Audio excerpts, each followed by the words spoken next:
Hello students, Apna Study presents you the Hindu news bulletins for the 2nd of August. Before we start, don't forget to like, share and subscribe. National news. COVID-19. The Ministry of Ayush collaborates with LSHTM. The Ministry of Ayush has collaborated with the London School of Hygiene and Tropical Medicine to conduct a study on ashwagandha for promoting recovery from COVID-19. The successful completion of the trial could be a major breakthrough and could give scientific validity to India's traditional medicinal system. The CBI rules out any foul play in the 2019 Unnao gang rape. A Delhi court upheld the finding of the Central Bureau of Investigation, which ruled out any foul play in the 2019 car accident involving the survivor of the Unnao gang rape. The CBI concluded that there was no evidence regarding criminal conspiracy hatched among the accused persons. The court framed charges against the truck driver for causing death by rash and negligent driving. J&K police deny security clearance to stone pelting.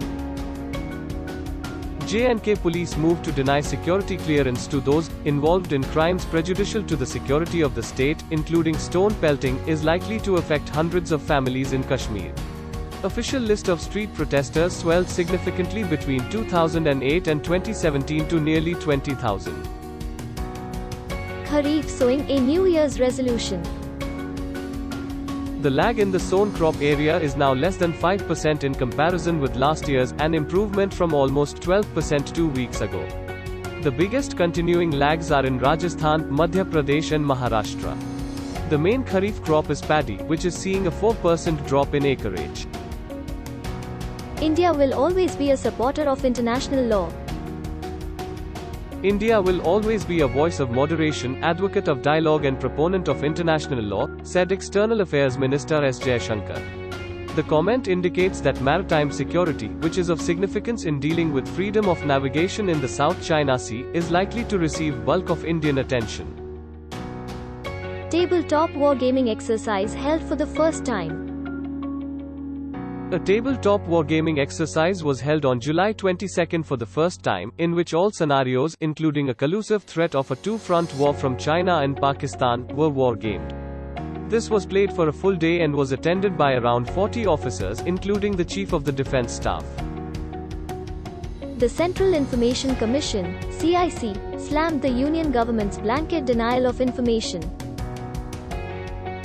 Information Commissioner Vanaja Sarna directed the government to respond to the right to information request within 10 days. The CIC has slammed the Union government's blanket denial of information related to a committee overseeing medical oxygen supplies during the pandemic.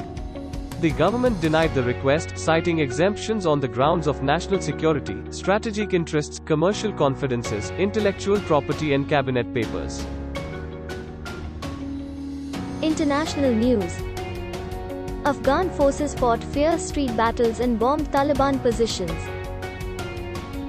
Fighting has surged across Afghanistan since early May when US-led foreign forces began a final withdrawal that is now almost complete. Hundreds of commandos are deployed to Herat while authorities in the southern city of Lashkar Gah call for more troops to rein in the assaults.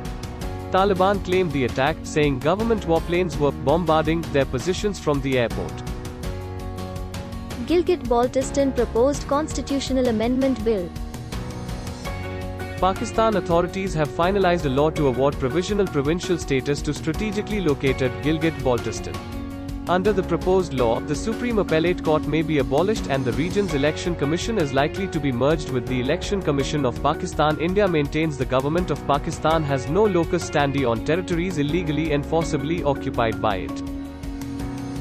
Kim Jong-un's sister. A planned military exercise could becloud relations. The warning comes amid a surprise thaw on the Korean peninsula, prompted by a series of personal letters between Mr. Kim and South Korean President Moon Jae-in. The two sides on Tuesday restored communications that was severed more than a year ago. But Kim Yo-jong warned the mood could shift if the South holds joint military drills with the United States later this month. Vaccine passes in Italy, France and Germany. Vaccine passes in Italy, France and Germany. Thousands protest plans to require vaccination cards for normal social activities in Italy and France. Leaders in both countries see the cards as necessary to boost vaccination rates. But there are pockets of resistance by those who see it as a violation of civil liberties or have concerns about vaccine safety. Holocaust survivors call the comparison a distortion of history. New Zealand Prime Minister Jacinda Ardern apologizes for 1970 raids. New Zealand PM Jacinda Ardern formally apologizes for police crackdowns in the 1970s. The infamous Dawn raids were carried out by officers and immigration officials, often accompanied by dogs, to arrest and deport individuals who had overstayed their work visas. Pacific people comprised a third of overstayers but represented 86% of prosecutions. Britons and Americans in New Zealand saw just 5% prosecutions in same period. Business news. Should you invest in government bonds? The RBI recently released features of Retail Direct Gilt Account as part of its initiative to encourage retail participation in government bonds. Government bonds offer stable income, just as bank deposits do, and typically without credit risk. Bank deposits expose you to small credit risk, whereas government bonds are typically credit risk-free. Sports news. Olympic Games, Caleb Dressel, Emma McKeon and Caleb Dressel.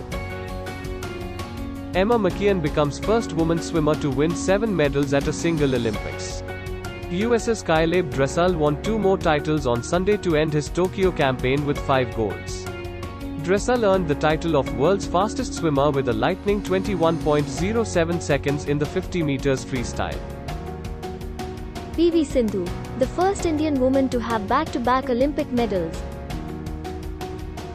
PV Sindhu beats China's He Bingzhou 21-13, 21-15 to secure an Olympic bronze medal. She is now the first Indian woman to have back-to-back medals at the Olympics. The 26-year-old from Hyderabad won the first game in the first of 3 games. She finished points early and derived great success from ferocious forehand cross-court smashes.